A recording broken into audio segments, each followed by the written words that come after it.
ETF index mutual funds నేర్చుకుని stock మార్కెట్లో రాణించాలనుకుంటున్నారా? వెంటనే ఈ నెంబర్కి కాల్ చేయండి. నమస్తే, సుమన్ టీవీకి స్వాగతం. చంద్రగ్రహణం వస్తుంది. అది ఏ రోజు వస్తుంది, ఏ సమయం నుంచి మొదలవుతుంది, మరి ఏ రాశి వారికి దోషం ఉంటుంది, ఒకవేళ దోషం ఉన్న వాళ్ళు ఎలాంటి పరిహారాలు చేసుకోవాలి, వీటన్నిటి గురించి తెలియజేయడానికి మనతో ఉన్నారండి ప్రముఖ జ్యోతిష్యులు, సంకల్ప మందిర్ నిర్వాహకులు బ్రహ్మశ్రీ నందిబట్ల శ్రీహరి శర్మ గురుగారు ఉన్నారు. ఆయన అడిగి తెలుసుకుందాం. నమస్తే గురుగారు. వాగర్థ వాగర్థ ప్రతిపత్తయే జగతః పితరౌ వందే పార్వతీ పరమేశ్వరౌ ఆదిత్యాయ చ సోమాయ మంగళాయ బుధాయ చ గురుశుక్ర శనిభ్యశ్చ రాహవే కేతవే నమః. శృంగేరి జగద్గురు పీఠాధిపతులకి, కంచి పీఠాధిపతులకి నమస్కారములు తెలియజేసుకుంటూ కార్యక్రమాన్ని ప్రారంభిద్దాం. నమస్తే గురుగారు. ఆయుష్మతి భవమ. గురుగారు, ఇందాక అన్నట్లు అసలు చంద్రగ్రహణం ఏ రోజు వస్తుంది, ఏ సమయం నుంచి మొదలవుతుంది, ఎలాంటి రాశి వారికి దోషం ఉంటుంది, వాళ్ళు ఎలాంటి పరిహారాలు చేసుకోవాలి? తప్పకుండానమ్మా. అంటే అంతరిక్షంలో ఏర్పడేటువంటి ఒక అద్భుత దృశ్యము గ్రహణాలు. అయితే వీక్షించేటువంటి సుమన్ టీవీ ప్రేక్షకులు కూడా గమనించాల్సిందే, చాలామంది అనేక ప్రసార మాధ్యమాలలో ఈ గ్రహణాల గురించి ఒక రకంగా చెప్పాలంటే భయపెడుతూ వస్తున్నారు. భయపడాల్సినటువంటి అవసరం లేదమ్మా. ప్రేక్షకులు గమనించాల్సింది ఏంటంటే, ఇది ఒక అద్భుతమైనటువంటి దృశ్య కావ్యముగా మనం చూసుకోవాలి. అన్నిటికంటే మించి కష్టాలు ఉంటాయా? ఉంటాయి. కానీ ఆ కష్టాలు కూడా కొద్ది మోతాదులో ఎక్కువగా ఉంటాయి తప్ప భయపెట్టేంతగా ఉండవమ్మా. మనిషికి ఏదో జరిగిపోతుంది, గండాలు వస్తాయి, ఇలా జరగదు. ఉదాహరణకి అందరికీ సులువుగా అర్థమయ్యేటట్టు చెప్తానమ్మా. ఇప్పుడు 100 రూపాయలు నష్టం పొందాల్సినటువంటి సందర్భంలో ఈ గ్రహణం ఏ ఏ రాశిలో పడుతుందో ఆయా రాశిని బేస్ చేసుకొని కొన్ని రాశిలో జన్మించినటువంటి వాళ్ళకి దోషం కాబట్టి ఒక 120 రూపాయలు 150 రూపాయల వరకు నష్టం ఉంటుంది. 100 నష్టపోయే చోట 120 150. దాన్ని మనం తెలివిగా ఆలోచన చేసి ప్రాక్టికల్గా ఉంటే ఆ నష్టాన్ని మనం ఇంకా తగ్గించుకోవచ్చు కదా. కష్టమైనా అంతే, కొద్ది అరగంట సేపు కష్టపడితే అయ్యే పని ఓ 45 నిమిషాలు పడుతుంది అంతే తప్ప జీవితం ఏదో పెనమించి పొయ్యిలో పడ్డట్టుగా తారుమారయ్యేది మాత్రం ఏమీ ఉండదమ్మా. ప్రతిదీ కూడా మనకు అనుకూలంగానే ఉంటుంది, కాకపోతే కాస్త ఎక్కువ కష్టపడాల్సి వస్తుంది. అయితే కేతుగ్రస్త సంపూర్ణ చంద్రగ్రహణము గ్రస్తోదయ చంద్రగ్రహణంగా మనకు 3వ తారీఖు మార్చి రోజున ఏర్పడుతుంది. అయితే ఈ సందర్భంగా మనం తెలుసుకోదలసినటువంటిది సింహరాశిలో ఏర్పడుతుంది. పుబ్బా నక్షత్రయుక్త సింహరాశి కేతుగ్రస్త చంద్రగ్రహణం కాబట్టి ఈ యొక్క సింహరాశిని బేస్ చేసుకొని కొన్ని రాశుల్లో జన్మించినటువంటి వాళ్ళకి ఇబ్బందులు, కొన్ని రాశుల్లో జన్మించినటువంటి వాళ్ళకి శుభ ఫలితాలు అనేటువంటివి కలుగుతాయి. కాకపోతే ఈ గ్రహణాన్ని ఒక బూచిగా కాకుండా ఒక అద్భుతమైనటువంటి యోగాన్నిచ్చే విధంగా మనం మలుచుకోవచ్చు. ఇప్పుడు నేను ఇంతకుముందు చెప్పాను కదా, ఏదైతే కష్టాలని చెప్పామో ఆ కష్టాలు కూడా ఈ గ్రహణ సందర్భంగా ఉండేటువంటి సమయంలో కొంత దైవ ఆరాధన చేసుకుంటే ఆ కష్టాలు కూడా తొలగిపోతాయి. అంటే నష్టపోవాలి 100 రూపాయలు. ఈ గ్రహణ సందర్భంగా కొన్ని రాష్ట్రాల వాళ్ళకి 120 లేదా 150 వరకు. అదే ఈ గ్రహణ సందర్భంగా కొంత వాళ్ళకి వాళ్ళు చేసుకునే పరిహారాలు చేసుకుంటే సహజంగా అయ్యేటువంటిదే అయితే తప్ప పెచ్చుమీరి ఇబ్బందులు కానీ సమస్యలు కానీ కావు. ఇప్పుడు సింహరాశిలో ఏర్పడుతుంది కదమ్మా, దీన్ని బేస్ చేసుకొని మిథున రాశి వారికి, తులా రాశి వారికి, వృశ్చిక రాశి వారికి, మీన రాశి వారికి శుభకరం. తక్కిన రాశిలో జన్మించినటువంటి వాళ్ళకి అంటే మేష, వృషభ, కర్కాటక, సింహ, కన్య, ధనుస్సు, మకర, కుంభ ఈ రాశుల్లో జన్మించినటువంటి వారికి గడ్డు కాలం. మీన, మిథున, అలాగే తుల, వృశ్చిక ఈ 4 రాశుల్లో జన్మించినటువంటి వాళ్ళకి యోగ కాలం. కాబట్టి ఈ యొక్క పుబ్బా నక్షత్రంలో ఏర్పడుతుంది కాబట్టి అనుజన్మ తారైనటువంటి పూర్వాషాఢ, భరణి, పూర్వ ఫల్గుని లేదా పుబ్బ ఈ 3 నక్షత్రాల్లో జన్మించినటువంటి వాళ్ళు మరియు సింహరాశిలో జన్మించినటువంటి వాళ్ళు ఈ గ్రహణాన్ని చూడకూడదు. గ్రస్తోదయ చంద్రగ్రహణం అన్నాను కదమ్మా. ఈ గ్రస్తోదయ చంద్రగ్రహణం అన్నప్పుడు ఏంటి దీని అర్థం అంటే, గ్రహణం ఏర్పడేదేమో ప్రారంభమయ్యేది 3:20 నుంచి సాయంత్రం 6:47 వరకు ఉంటుంది. కానీ మధ్యాహ్న సమయం కాబట్టి చంద్రుడు ఉదయించడు కాబట్టి చంద్రోదయం నుంచే మనకు లెక్క కాబట్టి ఈ చంద్రోదయం కొన్ని ప్రాంతాలను అనుసరించి 6:19 లేదా 6:20 కాబట్టి సంపూర్ణంగా చూస్తే అసలు మొత్తంగా కేవలం చంద్రగ్రహణం ఒక 27-30 నిమిషాలు మాత్రమే మనకు లెక్కలోకి వస్తుంది. కానీ అసలు మాత్రం 3 గంటల 20 నిమిషాలకి ప్రారంభమై 6 గంటల 47 నిమిషాల వరకు దాదాపు 3 గంటల 27 నిమిషాల పాటు ఉండేటువంటిది. ఈ సమయంలో శాస్త్ర విజ్ఞానాన్ని అనుసరించి కనబడేదే మనకు గ్రహణం. ఇప్పుడు ఇంతకు ముందు కూడా 17వ తారీఖు రోజున సూర్యగ్రహణం ఏర్పడింది ఫిబ్రవరిలో. కానీ మన భారతదేశంలో కనిపించలేదు. కనబడని గ్రహణానికి ఆచార నియమాలు పాటించాల్సిన పని లేదు. అవసరం లేదు. కానీ ఈశాన్య భారతదేశం గుండా మన ఈ భారతదేశంలో ఉంటుంది కాబట్టి దీని ప్రభావం భారతదేశ వాస్తవ్యమైన మనకు ఉంటుంది కాబట్టి మనకు 3 గంటల 20 నిమిషాల నుంచి కొన్ని ప్రాంతాల్లో ఉన్న వాళ్ళ లెక్కలోకి వస్తుంది. మనకు చంద్రోదయం 6 గంటల 19 లేదా 6 గంటల 20 నిమిషాలకు అవుతుంది కాబట్టి ఆ సమయం నుంచి లెక్క.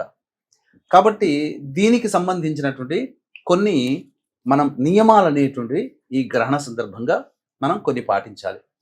వీక్షించేటువంటి ప్రేక్షకులకు కూడా ఈ చెప్పబడినటువంటి మేష, వృషభ, కర్కాటక, సింహ, కన్య, ధనుస్సు, మకర, కుంభ రాశుల్లో జన్మించినటువంటి వారికి ఈ గ్రహణ దోష ప్రభావం ఉంది కాబట్టి ఈ గ్రహణ దోష నివారణార్థమై మన పీఠం ఆధ్వర్యంలో 4వ తారీఖు రోజున సాయంకాలం 6 గంటలకి కేతుగ్రస్త సంపూర్ణ చంద్రగ్రహణ దోష నివారణ పూజలు, హోమాలు అనేటివి జరిపించి శక్తిపాతం చేసినటువంటి కరంగలి మాల ఇవ్వడం జరుగుతుంది.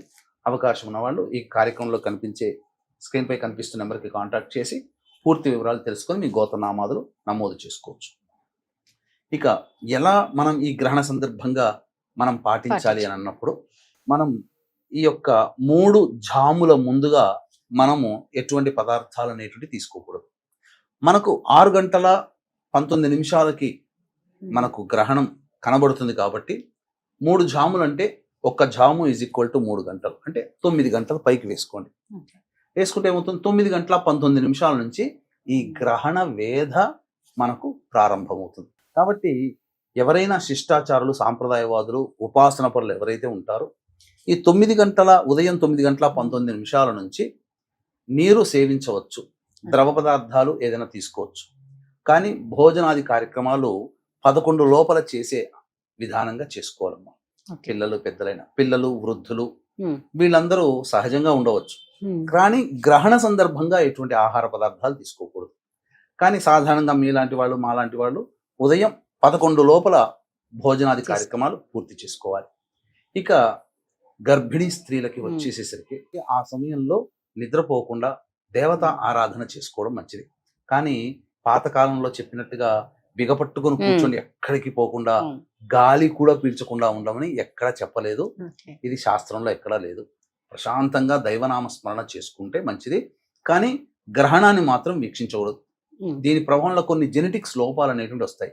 ఎందుకు ఈ గ్రహణ ప్రభావం ఉన్నప్పుడు అడ్డుకునే చర్యగా మనకు ఉండవు కాబట్టి అతినీల లోహిత కిరణాలు మన భూమి మీద ప్రసరిస్తాయి కాబట్టి కొద్దిగా నెగిటివ్ అనేటువంటిది మనకు చుట్టుపక్కల ఉంటుంది. అందుకనే దీనికి సంబంధించి మన ఇంట్లో కూడా ఈ గ్రహణ సందర్భంగా కొన్ని నియమాలు పాటించాలి. ముఖ్యంగా గ్రహణం అంటే గుర్తుకొచ్చేది పట్టు విడుపు స్నానం. మనకు కంటికి గ్రహణం కనిపిస్తుంది కాబట్టి 6 గంటల సంబంధించినటువంటి 19 నిమిషాలకి పట్టు స్నానము, ఆ ఉన్నటువంటి కొద్ది సమయము దేవత ఆరాధన చేసుకోవడం, విడుపు స్నానం 6 గంటల 45 నిమిషాలకు ప్రారంభం చేసి విడుపు స్నానం చేస్తే సరిపోతుంది. అయితే ఇంట్లో 11 లోపల భోజనం చేయాలి కాబట్టి ఉన్నటువంటి ద్రవ పదార్థాలు, మంచినీరు కానీ, ఊరగాయలు కానీ, అలాగే ఏదైనా కానీ పదార్థాలు, తినే పదార్థాలు, బియ్యములు ఇవన్నీ ఉంటాయి కదా, వాటిట్లో దర్భపోచలు వేసుకోవడం. అలాగే ఇంట్లో మధ్య హాల్లో సంబంధించినటువంటి చతురస్రం అనగా పంచకోణం కానీ చతురస్రం కానీ వేసి ముగ్గు వేసి వాటి మీద కొన్ని దర్భలు ఉంచితే ఏదైనా విషవాయువులు వచ్చినా ఆ దర్భలకి సంబంధించింది యాంటీగా తయారవుతుంది. కాబట్టి ఇంట్లో కూడా ఆ విషవాయువులు ప్రసరింపజాలవు. ఇక 3 గంటల 20 నిమిషాలకు కాబట్టి ఎవరైనా కానీ ఆ సమయం చాలా గొప్పదైనటువంటి సమయం అమ్మ. ఈ సమయంలో 3 గంటల 20 నిమిషాల కల్లా కూడా ఆచరిస్తే పట్టు విడుపు స్నానం 3 గంటలకైనా చేసుకోవాలి. మధ్యాహ్నం చేసుకొని ఇష్టదేవత ఆరాధన చేసుకోవాలమ్మా. ఇష్టదేవత ఆరాధన గురువు గారు ఇచ్చిన మంత్రోపదేశం కానీ, లలితా సహస్రనామం కానీ, విష్ణు సహస్రనామం కానీ, రుద్ర సహస్రనామం, శివ సహస్రనామం కానీ, ఏదైనా కానీ దత్తాష్టకము, కాలభైరవాష్టకం వీలైనన్ని సార్లు పఠించాలి. ఒకసారి మనము బయట 100 సార్లు శ్రీరామ అంటే వచ్చే ఫలితం ఒక్కసారికే వస్తుంది. అది కాబట్టి ఉపాసన పరులు 3 గంటల 20 నుంచి 6 గంటల 45 నిమిషాల వరకు నియమాన్ని పాటించితే చాలా మంచిది. ఈ చెప్పిన రాశుల్లో వాళ్ళు భయపడకుండా చక్కగా మీరు దేవత ఆరాధన చేసుకుంటే భవిష్యత్తులో వచ్చే కష్టాలు ఏమవుతుంది, కష్టాలంటే ఏమి కాదమ్మా. ఇతర ప్రసార మాధ్యమాల్లో చెప్తున్నట్టు భయాలు పడకండి, అదే. చిన్నపాటి కష్టం. అదే దేవతారాధన లేదా ఇట్లాంటి గ్రహణ దోష నివారణ చేయించుకున్నారనుకోండి, ఇప్పుడు కింద పడే ప్రభావం ఉంటుంది. బండి మించిపోతున్నప్పుడు కింద పడాలని రాసి పెట్టారు. దైవానుగ్రహం పొందిన వ్యక్తికి ఏంటంటే కింద పడే ప్లేస్ ఏమవుతుందనంటే మట్టి దిబ్బలో గుడ్డ పేలికలు ఉన్న చోట పడతాడు, చిన్న దెబ్బతో పోతుంది. గ్రహణ దోష నివారణ లేకుండా లేదా ఇంట్లోనైనా కానీ పూజ చేసుకోకుండా దీన్ని నమ్మకుండా ఉంటారు కదా, కొంతమందికి ఏమవుతుందంటే అది కంకర రాళ్ళు ఉండే చోట పడుతుంది, దెబ్బ ఎక్కువగా తగులుతుంది. దెబ్బ తగలాలని ఉంది కానీ ఇంత సైజులో తగలాలి, ఇంత మేర గుచ్చుకోవాలని ఉండదు. మన పూర్వ పుణ్య కర్మ అక్కడే, ఆ దెబ్బ పడే చోటే మన కర్మ పుణ్యం అనేటువంటిది మనకు ఉపయోగపడుతుంది. అంతే తప్ప ఇక్కడ ఇంత సైజుగా దెబ్బ తగలాలని మనకేంది ప్రతిదీ పింటు పైన రాసి ఉండదు. కర్మలో దెబ్బ తగలాలి, బాధపడాలి. పుణ్యం ఉందనుకోండి, ఆ దెబ్బ చిన్న దెబ్బతో మనల్ని కాపాడుతుంది. పుణ్యం లేదు, మనకు సంపాదించుకోలేదు, దానం చేయలేదు, ఎవరికి మంచి చేయలేదు, ఒక మంచి కోరుకోలేదు, దయ చూపలేదు, జీవి మీద జాలి చూపలేదు, ఏమవుతుంది, మన దగ్గర పుణ్యం లేదు కాబట్టి మనం ఎక్కువగా బాధపడాల్సి వస్తుంది. ఇలాంటి నియమం పాటించుకుంటే చాలమ్మా. అంతే తప్ప పెద్దగా ఏదో ఇబ్బందులు పడుతూ మనకు జరిగేది అంతా ఏమి, అది ప్రపంచవ్యాప్తముగా ఇబ్బందులు అవుతాయి. ఎందుకంటే సింహరాశి రాజు, రవికి సంబంధించినటువంటి రాశి. అంటే రవి అంటే ఎవరు, గ్రహ నాయకుడు, రాజుని సూచిస్తుంది. కాబట్టి పెద్దన్న పాత్ర పోషించేటువంటి కొన్ని దిగ్గజమైనటువంటి దేశాలు ఏవైతే ఉంటాయో, మొదటి 3 దేశాలు అంతర్యుద్ధాలు జరగడం కానీ, యుద్ధ వాతావరణాలు జరగడం కానీ, ఆల్రెడీ కొన్ని యుద్ధాలు జరుగుతున్నాయి. ఇరాను, అమెరికా, ఉక్రెయిన్, రష్యా, ఇలా కొన్ని యుద్ధాలు, ఆఫ్ఘనిస్తాన్, పాకిస్తాన్, వాటి దేశాల్లో ఇంకా యుద్ధ తీవ్రత ఎక్కువగా అయ్యే అవకాశాలు కానీ, భూకంపాలు, సునామీలు, ఆకస్మిక ప్రమాదాలు. ఈ మధ్య ఏదో ఒక వార్త హల్చల్ చేసింది, ఇరాన్ అధ్యక్షుడు ఖమేనీ ఏదో మృతి చెందారు అని చెప్పి. వాస్తవమో కాదో తెలియదు, కానీ ఒక అధ్యక్షుడికి సంబంధించినటువంటి మరణానికి సంబంధించిన వార్త అయితే హల్చల్ చేస్తుంది కదా. అంటే దేశాధ్యక్షులు కాస్త ఎవరైనా కానీ దూరం అయ్యే అవకాశం, జరిగిపోయే అవకాశం ఉంటుంది. ఆకస్మిక ప్రమాదాలు ఇప్పుడు మనం చూసాం. ఇప్పుడు మనకు అంబులెన్స్ ఎట్లాగనో ఈ సంబంధించినటువంటి ఎయిర్ అంబులెన్స్ అని అంటారు, క్రాష్ అయిపోయి 7 చనిపోయారు. ప్రమాదం అంటే హెలికాప్టర్. సో ఇలాంటి ప్రమాదాలు, ఆకస్మిక ప్రమాదాలు ఉంటాయి.